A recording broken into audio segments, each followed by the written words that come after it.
How to fix iPhone camera focus not working after iOS 17 update. So if you want to fix your iPhone camera focus not working issue after iOS 17 update, then what you need to do is give your phone a fresh restart. For that, you need to open up your settings and then you need to scroll down a bit, go with general. Under general, you need to head over to shutdown, tap on shutdown and then slide to power off.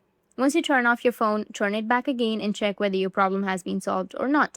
Now, if not, then head over to the next solution, which is you need to go back to the main page of your settings, then scroll down and you'll find an option of camera. You need to tap on it. Here you will find an option of macro control, and likewise you will also see the option of lens correction. Toggle on for that option and then hit back. Scroll all the way up and then you'll find general, tap on it, and head towards the option of software update.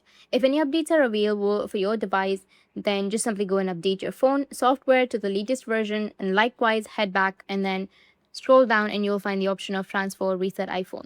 Click on transfer reset and then tap on reset and go with reset all settings. Enter your phone's password over there and then continue with the process. And with these 3 solutions, your problem will be fixed. So that's how you can fix. And if you found this video helpful, then don't forget to subscribe to our channel. And thanks for watching.